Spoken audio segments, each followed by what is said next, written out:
this is Yusha from Land of Yusha Land. So I had to redo this audio right away because my puppies, well, they're not necessarily puppies, they're kind of adult dogs by now and dog years, but anyway, I'm kind of getting distracted by background noise.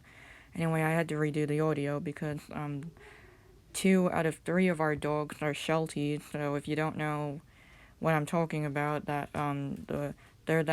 those kind of dogs that are really, really loud when they bark. Like they could almost pierce your eardrum or really make you drop your coffee or your drink if they bark right next to you. They're kind of loud, but we love them either way. Because yeah, they know how to speak up for themselves. They really do. But anyway, so yeah, I had to redo the audio because one of them was barking right next to me, and it was really distracting and stuff like that. So I had to wait for them to calm down. Anyway, so this video is a speed art video, thankfully, featuring characters from the Dybbuk story the Dybbuk story I'm working on or trying to work on is kind of taking over this channel, and the website I'm currently using and pretty much all my social media right now, or at least the active ones. And so yeah, the characters in here are the Snippets, which is the family nickname for this family in which they're called the Snippets because they they're, I don't know, the family really screams of Tim Burton, if you ask me, because they're oriented around scissors and stuff, and my puppy is panting right next to me. Anyway, they're oriented around scissors, so that's kind of why the family nickname, and the youngest son is referred to as Snippet. Or at least, wait, no.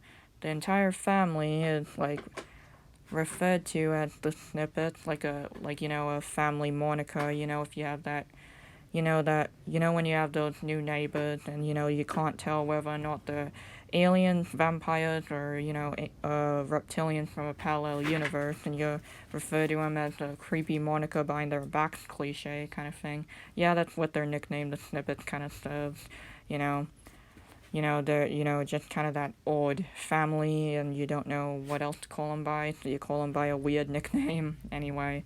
So yeah, that's pretty much the point, anyway, of this family, and that's why they're called that.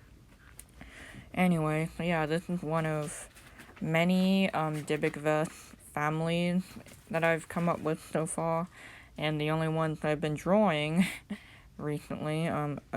Actually, I do have another one that's already designed and everything that could have comic pages made about them right now, but called the Aquaronis.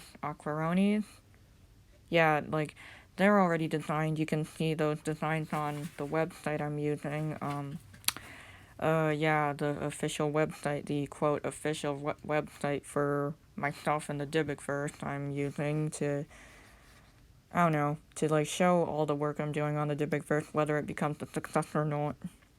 Whether it takes off or not, or shows any remote success. Anyway, so yeah, just to show the progress, just a progress website to archive my progress on the project, I guess. Anyway, you can see the design for the Aquaronis over there. I'll try to remember, to put it at the very top of the description, hopefully, but, can't promise anything, but anyway, could I jinx myself when I make big promises, yeah, anyway, so, or it's just gonna be, a Wix, made with Wix, so it's gonna have, Wix site in the URL, so that's how you can also find it in the myriad of links in the descriptions and stuff like that. Anyway, wow, it's almost coming close to the end of the video. Anyway, the purpose of this artwork was just to try to draw, more detailed backgrounds, outdoorsy scenes, not, necessarily inside a building. Or wait, have I done any artworks inside of a building, or any other detailed backgrounds yet? I'm already going to my main portfolio site. I don't think I've done an elaborate background in a bit, so anyway, it kind of takes a bit for the page to load. There we go.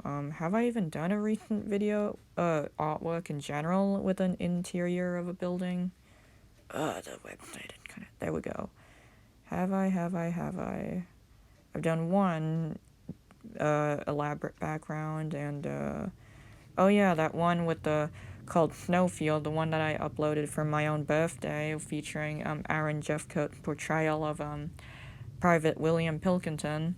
I did, okay, so there's the Liver Mortis one, there's the, Snowfield one, there's the Sky's the Limit, and there's the Coffee one, I don't know why I called it that, and, the Ameliorate artwork. All these can be seen on the website. In fact, that's where I'm seeing them off of. Anyway, so yeah, I've done a few backgrounds, but I don't know, not too darn many. I say that, and then I realized Liver Mortis has leaves, and stuff, like trees and stuff like that. And I realized the Paradise one I made also has a lot of plants and stuff. But not much else other than that. Not any that really have like in-depth like showing off trees or nature and stuff like that. Like kind of like a father in the distance. Kind of like you know, like not necessarily super close up. Like all of the leaves are, I don't know what I'm talking about anyway. But yeah, I haven't done too darn many like detailed backgrounds that have like plants and stuff all over the place, you know. Like not too many that have like trees and plants and like, you know, clusters of leaves and stuff like that. That kind of background anyway. So I don't know, it's like why not? I haven't done that much, and I saw this really cool picture on Pinterest. I'll probably link to that picture. Like obviously this entire drawing is free-handed, but with like, you know, referencing like an image, a cool image I found like off of Pinterest, that has the trees and stuff. It doesn't have characters in it, as you might be able to see. It obviously doesn't have any people incorporated into it, just a clear nature shot, which is beautiful. But you know, just you know what practice is for, you know what studies are for, you know, just to find out how to draw these things and experiment and stuff, while at the same time adding characters and stuff at the same time to see if I could get, like, you know, the perspective right and adding characters in a cool composition and stuff like that, you know, all that jazz. So yeah, personally, when I do, like, landscape studies, when I do them, that is, or, like, studies of, like, environments and stuff, you know, outdoorsy environments, or, you know, buildings and stuff like that, or just, studies of backgrounds, of elaborate backgrounds, I usually like to, well, pretty much always, right now at least, I usually like to, incorporate, you know, a character into it, like, add in a character to the scene. Not that, you know, obviously I have nothing against people who do, like, landscape studies or background studies without characters. Those are beautiful and those are important too. I'm just saying, for me personally, in my own personal case, I like to, you know, just incorporate a character or two, and, you know, just, I don't know, because, I don't know, I'm kind of one of those artists who kind of, like, unnecessarily gets at myself if I, like, don't, like, feature, like, I don't know, I just feel like, I don't know, I just feel pressured in a weird way. It's not necessarily the healthiest mindset, but, I don't know, to, like, be original in these things, I don't know. Not downgrading people who do landscape or background studies without characters. I'm just saying, not doing that at all. It's not judging, but I'm just saying, I don't know. I just feel, in my own personal case, I just feel a tad bit more original when I add, like, you know, my own twist to it. Like, you know, if I add extra smoke, or I add, like, different colors, or, you know, or if I, you know, add a character here and there, you know, to it, then I don't know. I just feel like, I don't know. I don't know.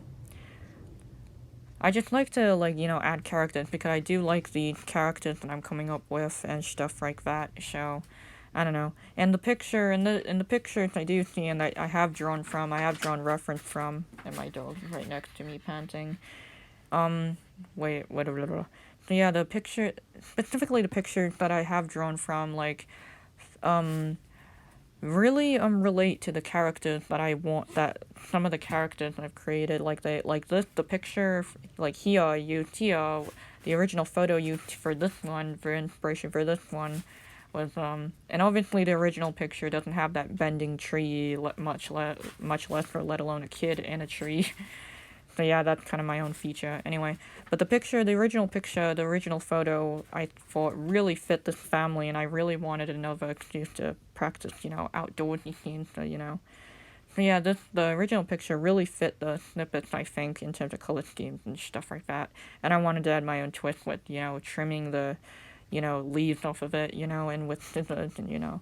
You might also notice if you look close up to my artwork that I like to incorporate some random shapes, like in the shading, or add a few shapes, like you might see in this one, like shapes that are like diamonds and stuff like that, or just rectangles and stuff to mimic the shape of the leaves. But I don't know, it adds like a sort of like an abstract touch, and I actually kind of like how that looks.